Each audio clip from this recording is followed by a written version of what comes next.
राधे राधे दोस्तों, स्वागत है आप सभी का राधा रानी के छोटे से यूट्यूब चैनल पर। मुझे उम्मीद है दोस्तों आप सभी बिल्कुल अच्छे होंगे और मैं भी बहुत अच्छी हूँ। तो आप सभी को पता है कि शारदीय नवरात्रों की जो शुरुआत है वो हो चुकी है बिल्कुल आज से, यानी कि 22 सितंबर 2025 से। यह नवरात्रे रहेंगे पूरे 10 दिन के, यानी कि 22 सितंबर 2025 से 2 अक्टूबर को नवरात्रों की 9वीं तिथि हम पूजेंगे। यानी कि 9वीं जो है 2 अक्टूबर को हम 10वीं पूजेंगे और 1 अक्टूबर को 9वीं पूजेंगे।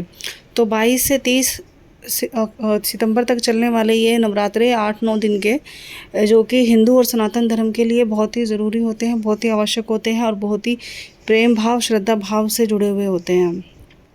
माता के 9 दिन लोग अलग अलग तरीके से माता को प्रसन्न करने की पूरी कोशिश करते हैं, ताकि उन सभी की जो मनोकामनाएं पूरी हो सके और माता की जो अपनी कृपा दृष्टि होती है वो अपने भक्तों पर यूं ही बनी रहे। देखो, मैं आपको बताती हूँ, जैसे कि कोई लोग होते हैं जो व्रत रखते हैं। व्रत रखने के भी कई तरीके होते हैं। जैसे कोई जो है एक समय फलाहार करता है, दूसरे समय अन्न मतलब जैसे ये बिना अन्न का खाना जो होता है, आलू उबाल के, या जो व्रत का खाना होता है कुट्टी के आटा, समक के चावल, खीर, साबूदाने की खीर, इन सब से अपना व्रत करते हैं। कोई ऐसा होता है कि जो पूरे दिन कुछ भी नहीं खाता है, केवल फल आहार करता है, और जो ये व्रत का खाना भोजन आता है, आलू कुट्टू काटा, इन सब का ग्रहण नहीं करता, सिर्फ फल आहार ही रहता है।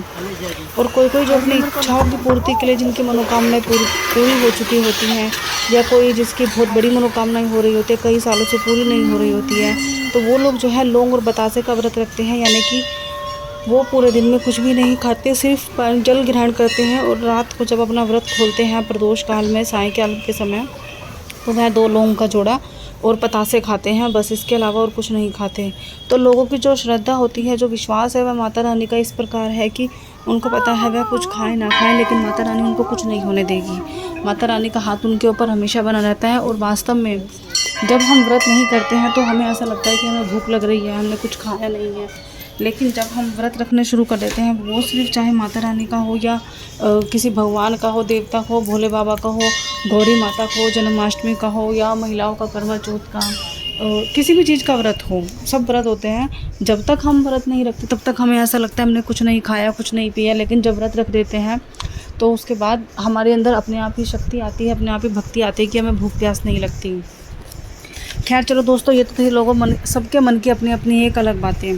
बाकी आप सभी को पता है कि मैं आप सभी के लिए जो हमारे 30 त्यौहार होते हैं, मासिक और सालाना, उनकी पूजा विधि, पूजा का समय, शुभ मुहूर्त, पूजा की कथा और अन्य जानकारी उन सब के लिए लेकर आती हूँ। तो आज मैं उसी प्रकार से नवरात्रों में माता रानी के जो चमत्कारी उपाय हैं वह लेकर आई हूँ, जिससे करने से आपके जीवन की जो समस्याएँ हैं वो हल होंगी। मात्र कुछ उपाय करने से आप अपनी मनोकामनाएं माता रानी से पूरी करवा सकते हो, माता रानी को प्रसन्न करके। तो आप सभी को सबसे पहले करना क्या है, एक लौंग का जोड़ा। माता रानी को लौंग अवश्य चढ़ाएं, क्योंकि बिना लौंग के माता रानी की जो पूजा होती है वह अधूरी मानी जाती है।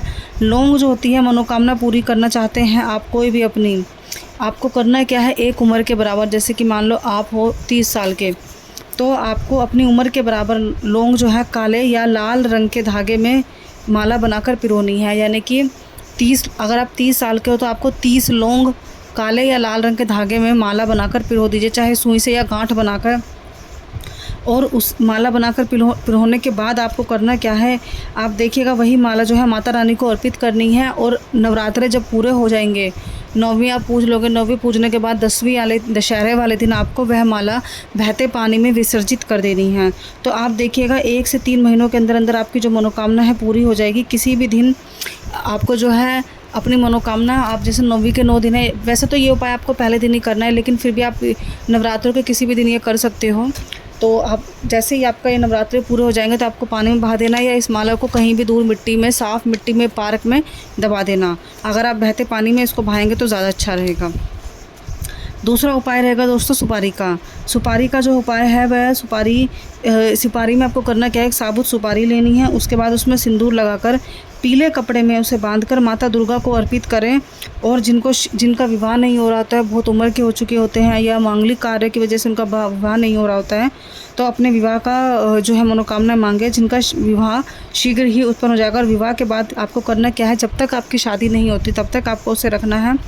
और आप चाहे तो विवाह के बाद भी उसको अपने घर में, अलमारी में, तिजोरी में, अगर आप पुरुष हैं तो अपने पर्स में, महिला है तो अपने श्रृंगारदानी में, कहीं भी आप रख सकते हो, जिससे कि आपके विवाह के जो रिश्ते हैं बाद में और भी मजबूत और बेहतरीन बनेंगे।